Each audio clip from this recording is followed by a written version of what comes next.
E hoje, como eu falei, nós vamos finalizar a carta. Foram 10 sessões e com a de hoje são 11 sessões, todas trabalhando nessa carta de 1 João. E isso é incrível. É muito legal porque tudo isso que a gente vai expondo e falando aqui está sendo gravado e tudo isso vai para o YouTube, vai para o Spotify e a gente tem esse material do qual vocês, do qual a gente pode estudar e a gente tem mais um livro das Sagradas Escrituras do qual a gente começou no verso 1 e terminou no último versículo expondo verso a verso. E isso é muito legal. Como diz um amigo meu, não é querer me gabar, mas as coisas que acontecem na Calvary durante os cultos são coisas que algumas igrejas muito maiores do que nós não têm, né? Sejam elas as ministrações que acontecem aqui em cima estarem sendo ministradas para as crianças com o mesmo tema, isso dá um trabalhão, mas isso é muito legal. Essa produção de material teológico que a gente tem semanal, né, aqui em cima, sendo gravado, sendo postado, e a gente tendo isso como arquivo, como material teológico, né, semanalmente. A maneira com que as pessoas são recebidas na igreja. Hoje nós temos uma equipe de integração. E essas pessoas são recebidas de uma maneira muito amorosa. E durante a semana os visitantes recebem contato disso, sabendo qual foi o motivo, pedindo para a pessoa voltar, indicando ela para os pequenos grupos. Os pequenos grupos que acontecem durante a semana, é muito legal a gente ver como acontece, a interação das pessoas. Eu tive a oportunidade de visitar todos os grupos esse ano e é maravilhoso, cara. A maneira com que os grupos conectam as pessoas e geram intimidade, isso é muito, muito legal. E diante de tudo isso, eu queria de púlpito hoje aqui agradecer a você que é voluntário, que serve aqui na Calvary Curitiba, a todos vocês. Muitos de vocês não são vistos. Por exemplo, essa arte maravilhosa que foi feita e que a gente tem visto semanalmente. Alguém teve o trabalho de produzir isso e colocar aqui pra gente. Isso é muito legal. Então vai aqui meu muito obrigado. Tá? A nossa comunidade é hoje o que nós somos e nós funcionamos da maneira que nós funcionamos graças a essas pessoas que estão servindo. E se você ainda não serve em nenhum ministério e tem passado aqui com a gente, quer conhecer mais, fale com a liderança. A gente tem várias pessoas, tem um pessoalzinho com um crachazinho aí, eles podem indicar para a liderança. E se você tem esse coração para servir, para estar junto com a gente sempre consegue uma vaguinha para que você possa servir e possa adorar o Senhor através das suas habilidades, através daquilo que Deus tem te dado. Tá? Então, como eu falei, na semana passada eu tinha 10 versos para ministrar e eu fiz isso em 40 minutos. Então, hoje que eu tenho 21, se acomoda bem aí que... Brincadeira, gente. Não vou demorar tanto assim, não. Vou até colocar meu cronômetro aqui. A gente prepara a ministração para que ela dure em torno de 35, 40 minutos, que acho que é um tempo saudável. E o cronômetro está aqui. E a ideia é a gente terminar mais ou menos no mesmo tempo, tá? Em função disso, a gente não vai conseguir expor... boa, Cláudio, muito obrigado. Vou até desligar o meu. Não vou conseguir expor verso a verso, como a gente fez na semana passada, porque ia demorar muito tempo. Então a gente separa algumas porções, mas eu acho que a gente vai conseguir trazer a conclusão da carta,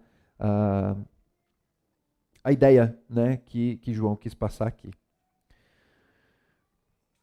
Bom, essas são as considerações finais de João, né?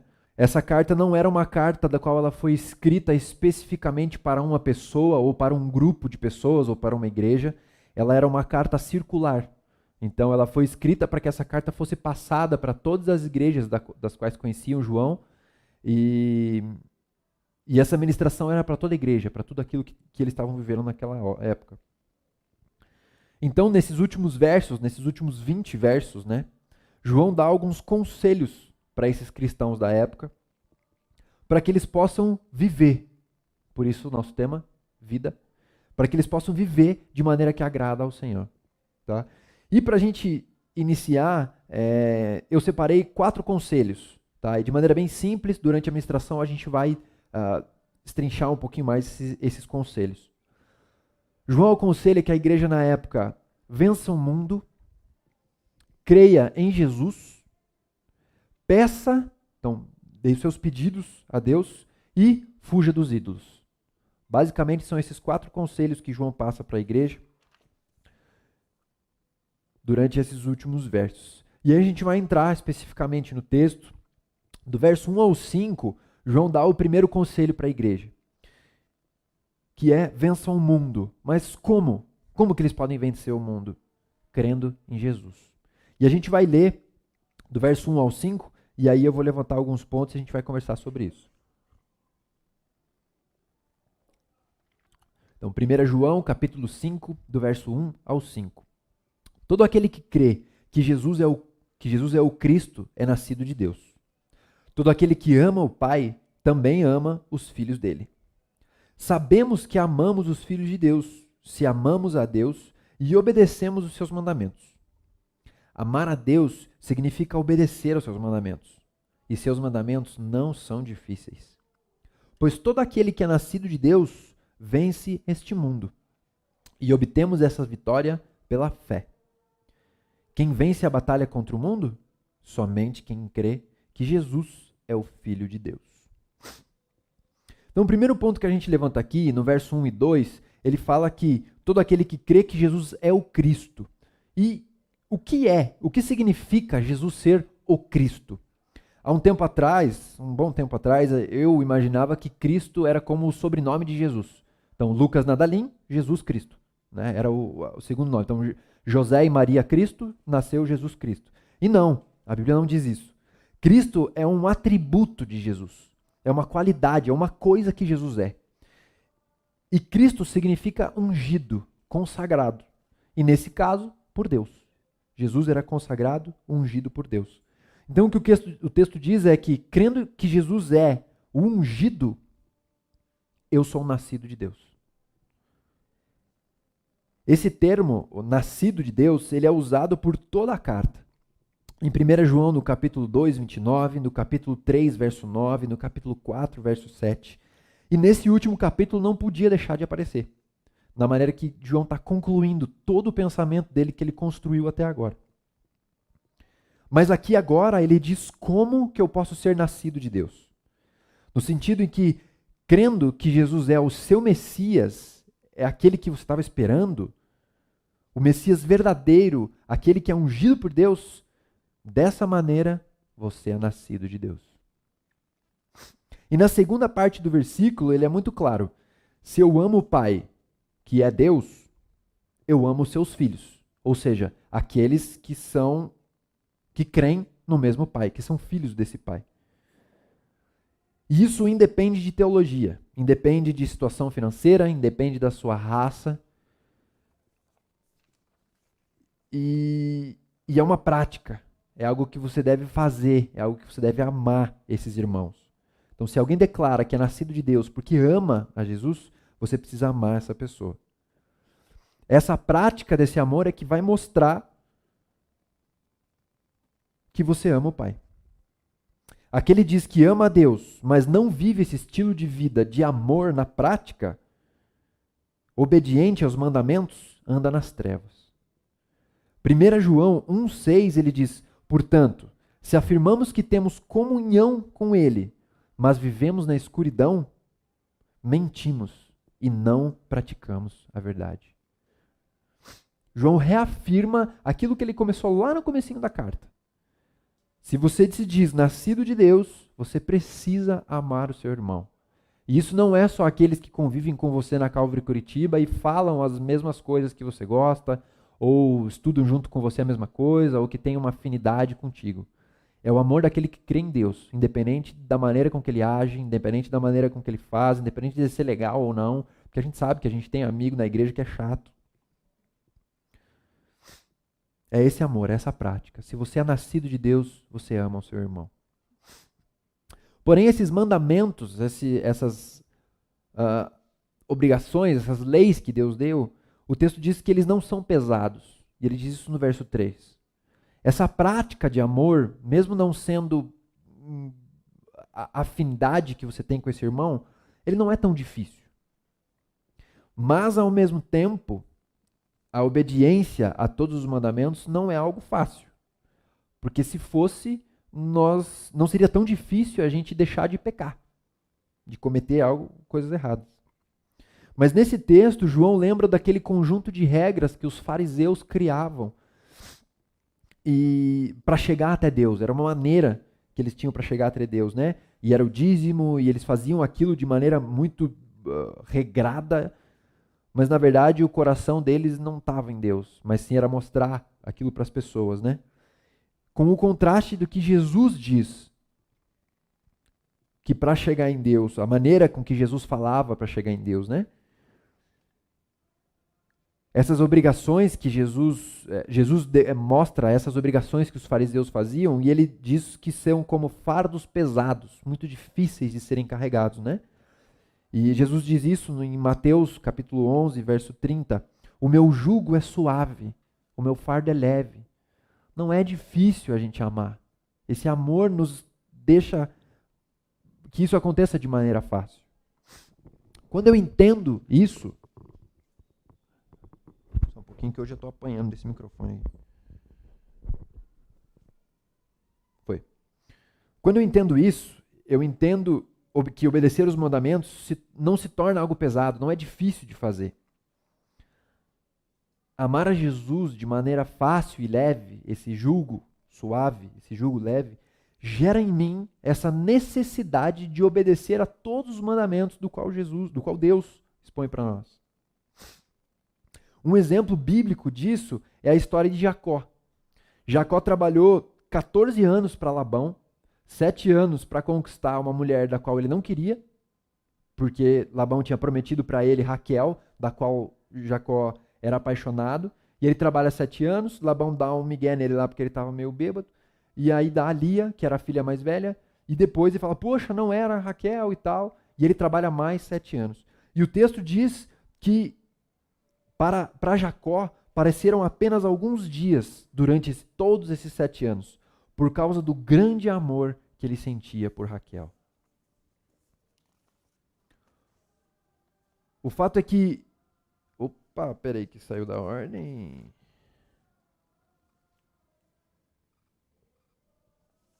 Acho que alguém mexeu nas minhas anotações aqui, hein, pessoal. Desculpe.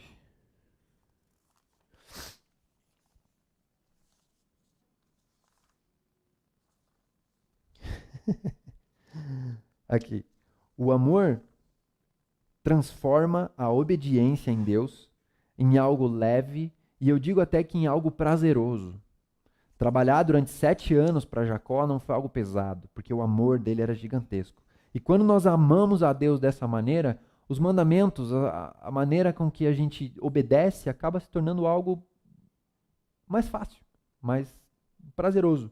Porque nós sabemos do amor, nós sentimos esse amor por Deus e nós queremos obedecer ao Senhor. E no verso 4 e 5, o texto diz que nascendo de Deus é que eu vou vencer. Nós só iremos vencer por causa de quem nós somos em Cristo e não pelo que nós fazemos. Nós já falamos sobre isso na semana passada e algumas outras vezes atrás também. Não é aquilo que nós fazemos, mas aquilo que Deus já fez por mim. E é isso que nos difere como cristãos de qualquer outra religião. Nós vencemos porque nós somos nascidos de Deus. E nascendo de Deus porque nós cremos em que Jesus é o Filho.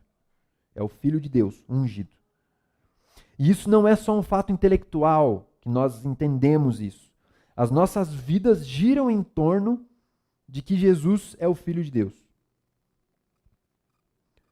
Nós concordamos com isso de maneira intelectual, mas nós agimos, nós colocamos em prática. Na semana passada eu dei o exemplo do médico, que ele tem várias opções de tratamento de uma determinada doença, mas quando ele entende que aquele tratamento é a melhor maneira para tratar determinada doença, ele escolhe aquilo e ele aconselha isso. E a nossa vida cristã é da mesma maneira.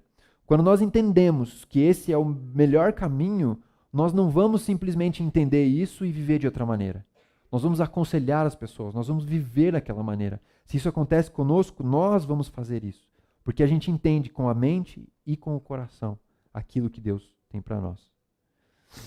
Nós vencemos o mundo em Jesus porque Ele já venceu. E aí sim nós vencemos o mundo.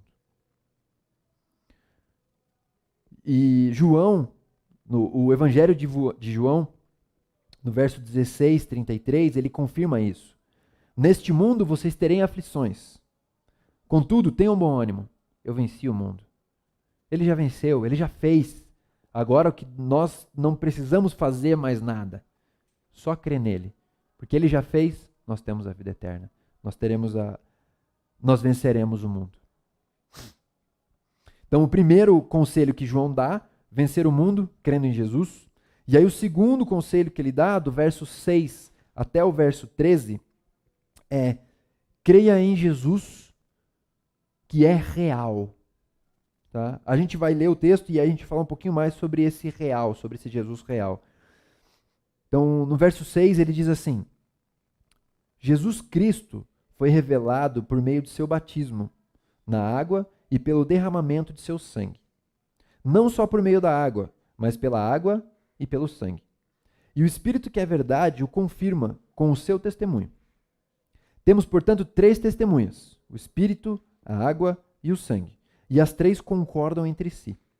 Porque cremos em testemunho humano, certamente podemos crer no testemunho de Deus, que tem ainda mais valor. E Deus dá testemunho acerca de seu Filho.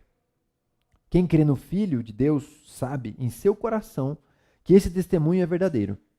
Quem não crê nisso, na realidade, chama Deus de mentiroso, porque não crê no testemunho de Deus acerca de seu Filho. Este é o testemunho. Deus nos deu a vida eterna, e essa vida está em seu Filho.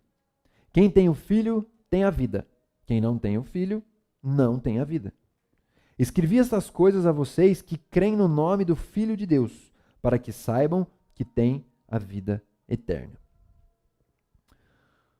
Mas por fato de curiosidade, mas se você gosta, que é o meu caso, de uma tradução um pouco mais tradicional, como a Almeida Revista e Atualizada, por exemplo, você vai ver que nos versos 7 e 8, eles estão bem diferentes daquilo que eu li. Aqui na Calvary a gente padronizou, a gente lê, tanto que essas Bíblias são Bíblias que tem lá embaixo disponíveis. Ela está na NVT, né? Isso, NVT. A gente trabalha com as crianças na mesma tradução. E esse texto que eu li também está na NVT. Mas quando você pega uma versão um pouco mais antiga, nos versos 7 e 8 ele fica um pouco diferente. E eu vou explicar um pouquinho por causa dessa diferença, que não vai mudar a mensagem que está passando, mas é legal a gente comentar um pouquinho sobre isso. E de maneira bem resumida, porque não vale a pena a gente entrar nisso, são estudos de muitos anos, essa diferença é em função... São 2 principais causas, tá? A primeira é que um grande tradutor da Bíblia, que muito provavelmente foi o cara que traduziu os primórdios dessa Almeida. A Almeida é um outro cara, tá? Mas os primórdios do grego, ele que traduziu. Ele era crente na triunidade, tá? Num Deus trino. Pai, Filho e Espírito Santo. Jesus era os 3 em 1, tá? Ele cria nisso. E uma das hipóteses que eles dizem é que ele quis dar uma ajudada nessa teologia. Então ele coloca na Bíblia que são 3 testemunhas na terra e 3 testemunhas no céu. Como se as mesmas testemunhas estivessem em 2 lugares para reforçar a trindade de Deus. E uma outra vertente é que ele diz que as frases que ele coloca eram, na verdade, uma nota de rodapé. Mas depois de algum tempo que outras pessoas estavam transcrevendo aquilo que ele colocou, essa pessoa acabou colocando essa nota de rodapé juntamente no texto. E tudo isso embolou. Tá? Então são essas 2 vertentes que a gente tem, mas o fato é que os textos mais antigos, os textos em grego, os originais, eles não têm essa parte de testemunha no céu e testemunha na terra. Então a Almeida foi uma tradução muito grande, por isso que ela está aqui. A gente tem várias Bíblias com essas versões. E depois que a NVT, a NVI, as versões mais contemporâneas, vamos dizer assim, eles voltaram aos textos antigos para entender a ideia e retiraram isso novamente. Então por isso que a gente tem essa coloca, tira, coloca, tira. Mas o fato é que colocando isso ou não vai mudar a mensagem, aquilo que João quis passar. Tá? E não faz sentido a gente colocar coisas na Bíblia para reforçar aquilo que você crê. Tá? A Trindade, na época, em torno de 1500, que foi quando esse cara traduziu a Bíblia, era algo que era muito discutido. E existiam vários versos defendendo a trindade de Jesus e também condenando a trindade de Jesus, que Jesus era somente homem. E a gente vê que a carta de João, desde aquela época, trabalhava com isso, porque existiam outras teologias chegando na igreja que defendiam que Jesus não era Deus verdadeiro, né? E foi por isso um dos motivos que João escreveu a carta. Então é algo que vem durante gerações, durante muitas épocas, que é difícil da gente colocar, e aqui a gente vê um exemplo claro de que tradução e pessoas falando que Jesus era realmente Deus ou não, ou creem nisso ou não, tá? E nesse momento, nesses versos, Jesus relembra das falsas crenças, relembra dessas crenças do qual foi o erro da tradução que a gente colocou aqui. Que são crenças que eles questionavam a humanidade de Jesus, que Jesus era realmente humano, a santidade de Jesus, que Jesus era realmente Deus. E esse problema ele vem falando desde o início da carta. E ele fala e relembra, João é muito repetitivo e ele continua falando isso várias vezes, né?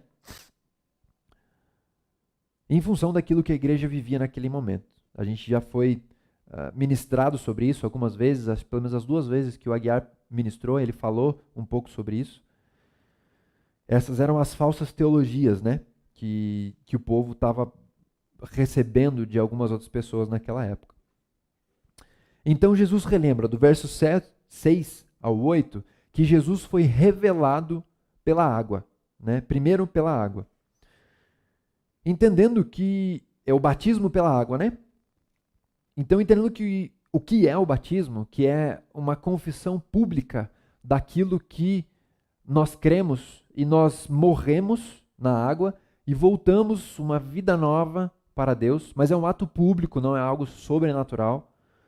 Jesus não precisava ser batizado. Ele nunca pecou. Não tinha do que ele se limpar. Ele foi perfeito. Mas ele escolheu ser batizado para reafirmar essa humanidade de Jesus.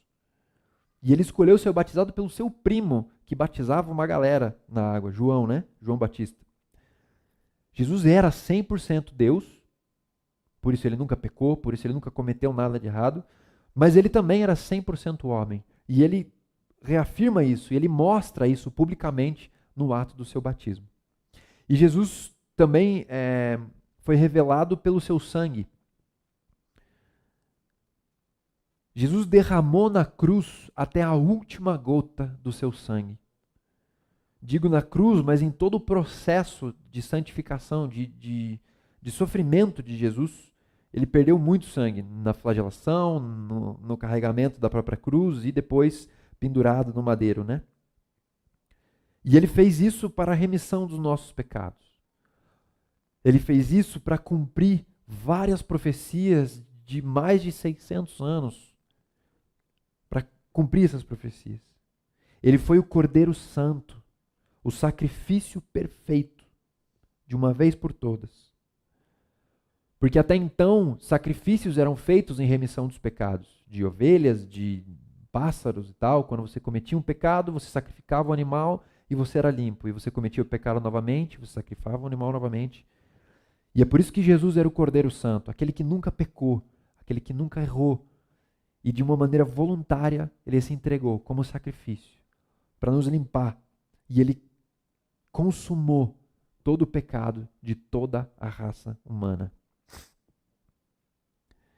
E é interessante que Jesus derramou todo o seu sangue no madeiro, na cruz, no momento em que o soldado fura o seu lado, que foi pouco antes de sua morte. O texto de João, capítulo 19, verso 34, não precisa abrir, ele diz que no momento em que o soldado fura com a lança, de Jesus sai sangue e água. E isso é cientificamente comprovado. Eu não vou falar os termos médicos, que eu vou falar besteira, temos médicos no recinto. Se você quiser, você pode perguntar para ela depois, se existem comprovações de que isso realmente acontece em função de todo o sofrimento, em função de todo o esforço que Jesus teve. Mas foi isso que aconteceu. Jesus derramou o seu sangue. E é legal que algumas pessoas dizem que quando Jesus diz que ele foi revelado através da água e do sangue, João estava se referindo a esse momento. Ao momento em que Jesus derrama todo o seu sangue na cruz, pelos nossos pecados, mas ele não tinha mais o sangue para derramar e a água sair dele também.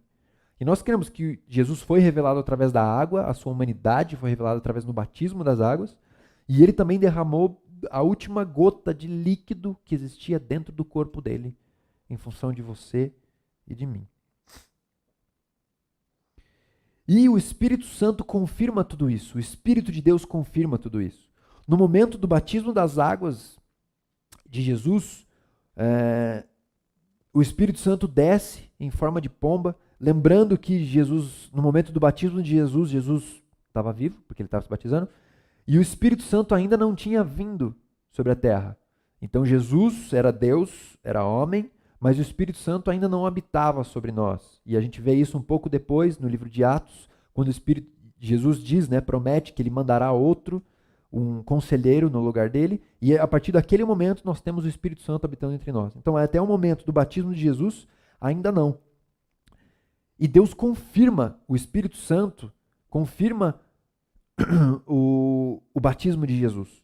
Isso está no texto de Mateus, capítulo 13, do verso 16 ao 17, e ele diz assim: depois do batismo, enquanto Jesus saía da água, o céu se abriu e ele viu o Espírito de Deus descer como uma pomba e pousar sobre ele. E ainda Deus confirma com uma voz, e o texto diz: e uma voz do céu disse: este é o meu filho amado, que me dá grande alegria. Então Jesus é revelado através do batismo das águas, através do seu sangue, do derramamento do seu sangue, e o Espírito Santo de Deus vem até Jesus e confirma essa revelação. E o texto de 1 João continua de que essas três testemunhas, o Espírito, a água e o sangue, concordam entre si. Não existe divergência. Olha lá o microfone de novo. Não existe divergência entre o Espírito Santo de Deus, a humanidade de Jesus, Jesus real, humano, e a santidade de Jesus. Aqui nós vemos a comprovação da Trindade. Nós, como Calvary Curitiba, cremos que num Deus triuno, onde os três são um e um são os três. Jesus é Deus, Jesus é humano e o Filho, e ele é o Espírito Santo. E os três são um e um são os três. É um dos grandes mistérios que nós temos no cristianismo, mas nós cremos nisso. E esse texto fala disso. E se nós cremos num testemunho real de Jesus, que ele veio aqui na terra, que ele esteve conosco, de que ele comeu, de que ele bebeu com as pessoas, de que ele usava o banheiro para fazer as suas necessidades, se nós cremos nisso, nós temos que crer num testemunho divino, que tem muito mais valor, o texto diz. E isso é testemunhado, é vivido na vida de Jesus, desse Jesus humano, real e palpável. E o texto continua, do verso 9 até o verso 13, João aconselha para que nós creiamos nesse Jesus humano. É como se João dissesse, se nós cremos nesse Jesus humano, do qual eu vi João falando, tá? Do qual ele testemunhou de maneira ocular. E se vocês creem nesse Jesus do qual eu estou falando, do qual nós como cristãos ouvimos falar através de outras pessoas, nós sabemos, por fé, de que esse testemunho é verdadeiro. Porém, quando eu não creio nisso, quando eu não creio nesse Jesus trino, nessa trindade de Jesus, eu chamo de Deus de mentiroso.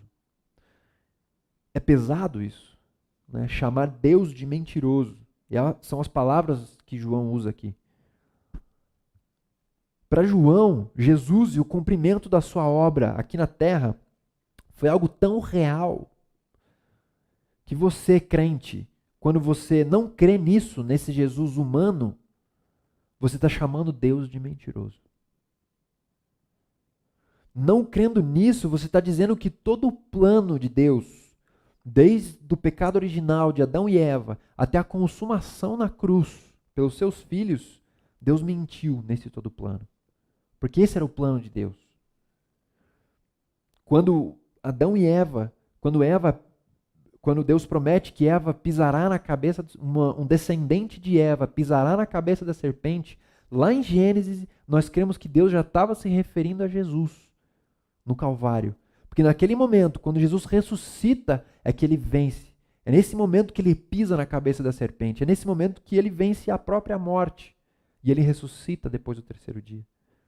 E quando você não crê nisso, você chama Deus de mentiroso. Toda uma história da humanidade, todo o processo do qual demorou tanto, não por causa de Deus, mas por causa dos homens que eram cabeça dura e queriam as coisas, você chama Deus de mentiroso. Você diz que toda essa história e todo esse processo não existiu.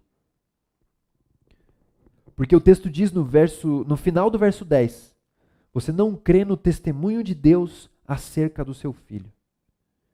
E o testemunho de Deus acerca do seu filho engloba toda a história da humanidade e todo o processo do qual ele passou, do qual Deus preparou para nós até hoje, né? E que a gente vive hoje o tempo do já, mas ainda não, do qual já foi consumado na cruz, e nós podemos viver isso aqui, mas ainda nós não vivemos a plenitude. E Jesus promete voltar e nos levar em plenitude para a graça, no novo céu, nova terra, aquela história que a gente já conhece. E João aconselha do verso 11 ao 13 de crer nesse Jesus. Crer por quê? Porque a vida de Deus para nós está em Jesus. O verdadeiro exemplo, a gente já falou isso também, o único exemplo do amor ágape, o amor sacrificial, o amor, posso até dizer, o amor real, de verdade, está em Jesus, na sua obra e no seu exemplo. E nós só vamos descobrir o tamanho desse amor, Paulo diz, né, a largura, a profundidade desse amor, e como vai ser na eternidade, vivendo um relacionamento com Ele hoje, aqui, agora, nessa terra bagunçada e cheia de pecadores, igual eu e você. Por isso que a gente vive o já, mas ainda não. A gente tem esse tempo de busca, mas ainda não é aquilo que Deus tem para nós. Nós estamos ansiando, precisamos ansiar e viver por isso. Continuando no texto, vença o mundo crendo em Jesus, crê em Jesus porque Ele é real e saiba o que pedir a Deus. E ele diz isso no verso 14 e 15. Oh, meu Deus. Estamos certos... Estão me ouvindo? Tá, beleza. Estamos certos de que Ele nos ouve sempre que lhe pedimos algo conforme a sua vontade. E uma vez que sabemos que Ele ouve os nossos pedidos, também sabemos que Ele nos dará o que pedimos. Primeiro ponto é que Deus nos ouve sempre. E ponto final. O que mostra que Deus quer que nós peçamos as coisas para Ele. Deus quer nos ouvir. Deus quer ouvir aquilo que você quer dizer para Ele. Porque Deus já sabe todas as coisas. Jesus já sabia todas as coisas. Porque Ele é onisciente, Ele sabe de tudo. Passado, presente e futuro. Mas Ele quer nos ouvir. O que mostra que Ele é um Deus extremamente amoroso. É um Deus que quer relacionamento. Ele quer te ouvir. Ele se importa com você. Ele se importa com os seus filhos. Paulo, na carta de Filipenses, ele diz: não ande ansioso por coisa alguma, mas em tudo, por orações e súplicas e com ações de graças, apresentem os seus pedidos a Deus. Deus quer ouvir o que você quer pedir para Ele. Mesmo sabendo qual é o melhor para você, Ele quer ouvir aquilo que você está sentindo. Porém, entretanto, todavia, quando nós pedimos algo que é da vontade de Deus, aí sim, Ele concede o pedido. É muito fácil a gente pedir algo do que já está no nosso coração, da nossa natureza, né? Nós já falamos sobre isso também. A nossa natureza é pecaminosa, nós somos errados. Mas conforme nós vamos crescendo em relacionamento com Deus, a gente entende que pedir algo que está na vontade de Deus é a melhor coisa que nós podemos pedir. Nós vemos o cumprimento daquilo que foi falado na semana passada. Se Deus permanece em mim e eu permaneço nele, as minhas orações serão a vontade dele. E com certeza, as minhas orações sendo a vontade dele, isso é algo bom, porque a vontade de Deus é boa, é perfeita e é agradável. Paulo diz isso em Romanos, capítulo 12, verso 2. E o último conselho que João dá para as igrejas da época em que ele escreveu a carta, ele diz isso no verso 21, né? Que é: afastem-se dos ídolos. E o texto é muito claro: filhinhos, afastem-se dos ídolos. Simples assim. Esse é o conselho final de João. É a última frase. São as últimas palavras que ele coloca em sua carta, da qual ele queria que rodasse por toda a igreja da época. E olhando à primeira vista, parece que João termina a carta de uma maneira meio abrupta e parece que muda o que ele estava falando, né? É esquisito esse verso no final ali. Mas na verdade não. Porque nesse contexto, se esse conselho que ele dá no final não for seguido, ele acaba com todas as instruções que João deu durante todos os capítulos, e digo mais, até todas as instruções que grandes homens da fé deram. Nesse sentido, um ídolo do qual João se refere como grandiosidade nesse conselho pode ser algo que é óbvio, então como um bezerro de ouro, por exemplo, que o povo construiu no deserto enquanto Moisés estava no Monte Sinai e eles não aguentaram esperar. Ou pode ser uma estatueta da qual você adora na sua casa. Ou pode ser algo mais sutil. Pode ser algo como um hobby, por exemplo. Pode ser algo como uma carreira. Ou até pode ser algo que seja um pouco diferente de um Jesus que as Escrituras dizem que ele é. Você crê num Jesus que não é Deus. E isso pode se tornar idolatria também. Qualquer coisa que tome o lugar de Deus na sua vida, que você viva para isso, se torna idolatria. Ou um Deus que não é exatamente aquilo que a Bíblia diz. E é por isso que João termina com esse conselho. Pelo seu grande poder destrutivo, caso ele não seja cumprido, não seja seguido, né? Porém, João, ele é considerado como o discípulo amoroso, né? E até nesse conselho, até com todo o peso, toda a consequência desse conselho, ele aconselha de maneira amorosa. E ele fala: filhinhos. Essa palavra, filhinhos, a gente já foi ministrado sobre isso também algum tempo atrás. Ele denota profunda afeição por aqueles que ouvem. Ele indica humildade na posição que João estava. Ele indica intimidade com aqueles que estão ouvindo a carta.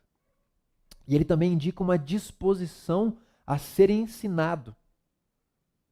Como nós já fomos muito bem ministrados algumas semanas atrás, é como se João estivesse dizendo: queridos, eu amo tanto vocês, meus filhinhos, que eu aconselho vocês com muito amor a fugirem dos ídolos. Esse é o meu conselho para vocês. E aí, entrando já na parte final, pouco antes de finalizar a carta, João relembra mais algumas outras coisas das quais ele já tinha falado antes também. E ele usa a palavra sabemos, que foi muito falada e muito usada durante toda a exposição da carta, né? E acredito que quase todas as ministrações a gente falou sobre isso. A palavra sabemos foi falada em torno de 40 vezes em toda a carta, e a gente entende pelo estudo indutivo que quando algo se repete é porque isso traz importância. O escritor queria trazer importância sobre aquilo, né? E agora, para a gente concluir, eu gostaria de usar os últimos 3 sabemos que João coloca na carta.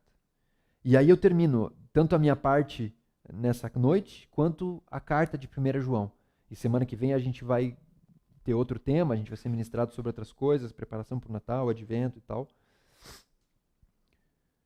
E eu gostaria de ler do verso 18 até o 20, esses últimos 3 sabemos que João passa para a sua igreja.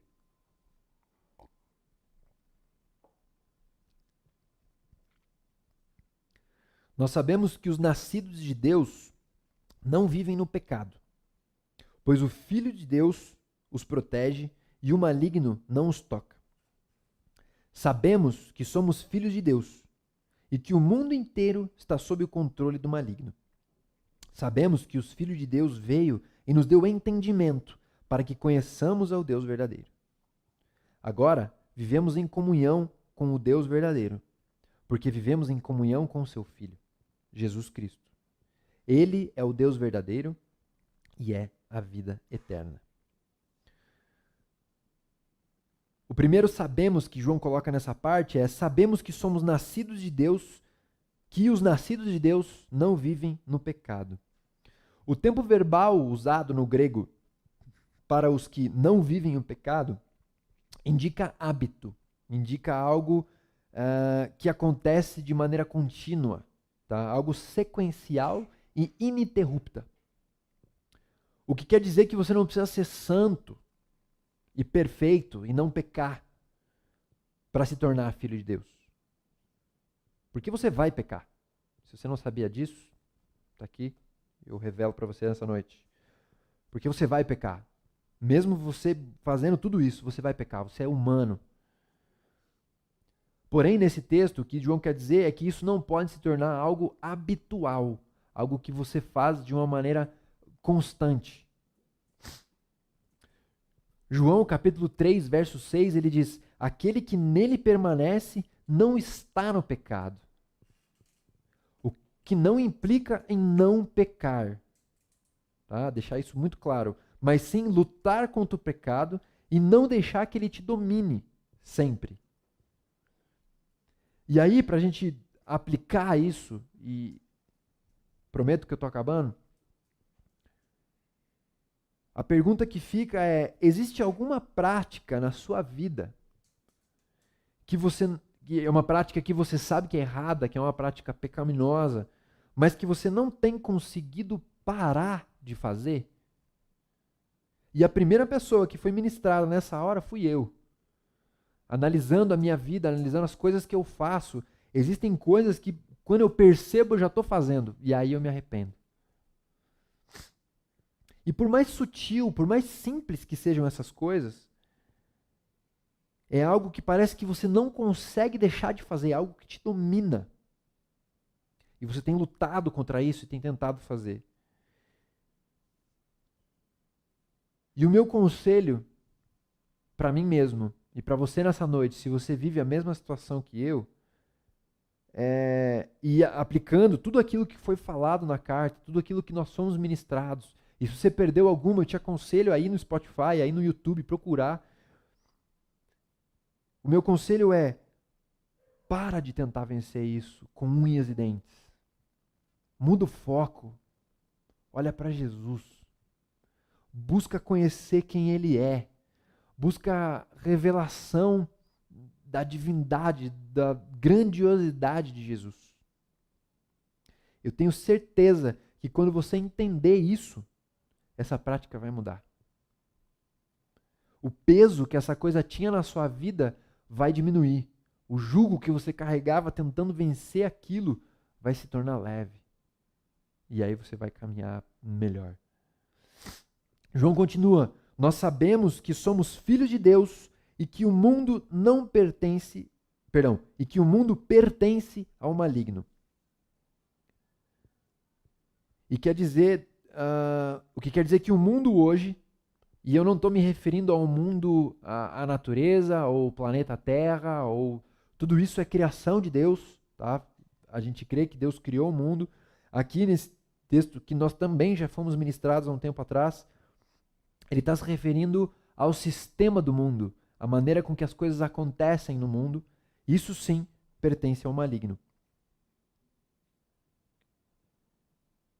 E isso não pertence a Deus, porque é do maligno, né? Mas na prática hoje, no nosso dia a dia, até quanto que você tem deixado esse sistema influencie nas suas decisões? E aí eu coloquei algumas coisas aqui, eu creio que guiado pelo Espírito Santo, eu listo algumas coisas das quais o mundo tem jogado na nossa mente de maneira constante e diária. Um consumismo absurdo. Você precisa comprar tudo aquilo que você tem. Você precisa ter tudo aquilo que você tem. E eu não estou julgando, não estou trazendo condenação para você, mas eu queria que você pensasse sobre isso. Sobre aquilo que o mundo tem jogado na nossa mente através desse aparelhinho, através das mídias e tal. Tudo aquilo que eu estou comprando, eu preciso estar atrás de tudo isso, eu preciso gastar tanto nisso. Eu preciso trabalhar tanto para conseguir comprar esse tipo de coisa.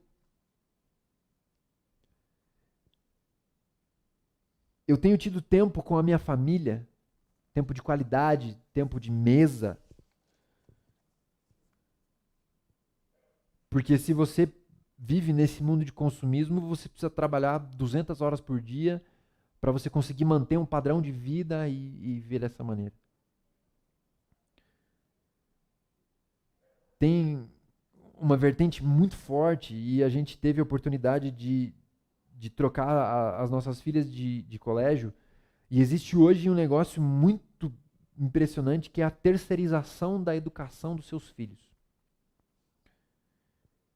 Existem pessoas que deixam de colocar os filhos numa escola em função do tempo de férias que essa escola passa.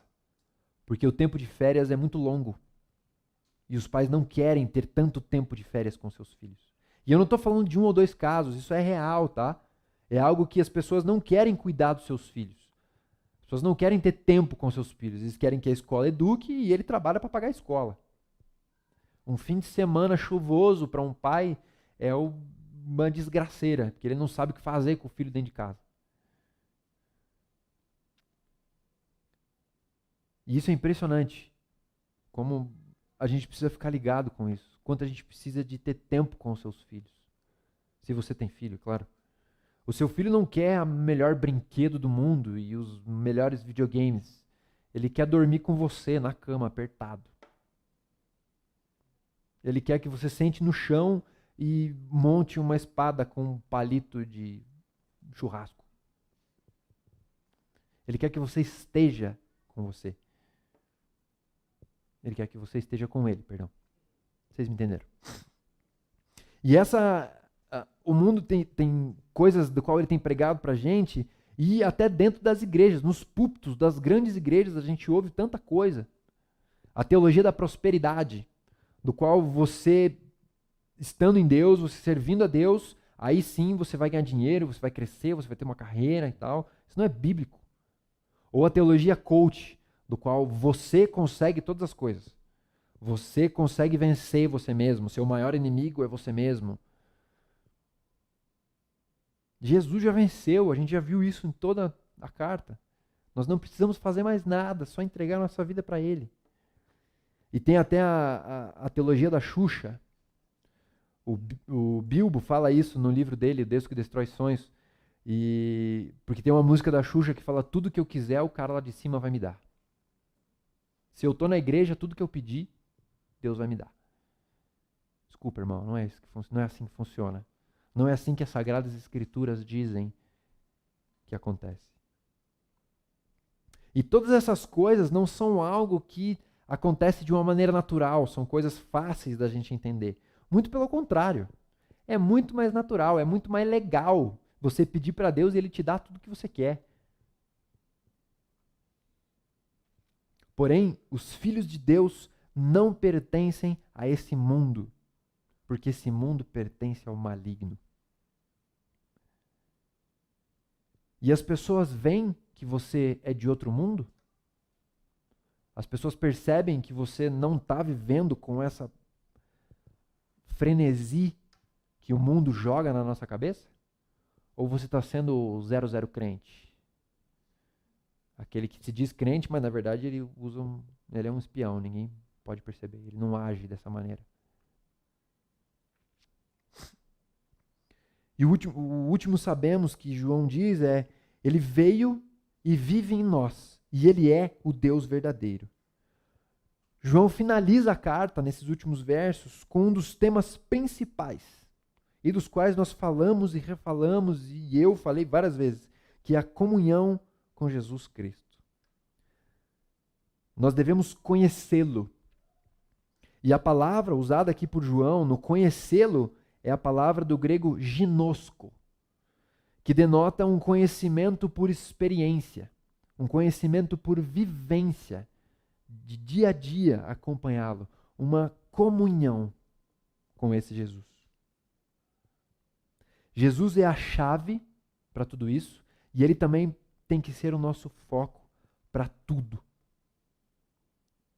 Nós não podemos e nós não vamos conseguir alcançar esse entendimento, esse sabemos, sozinhos.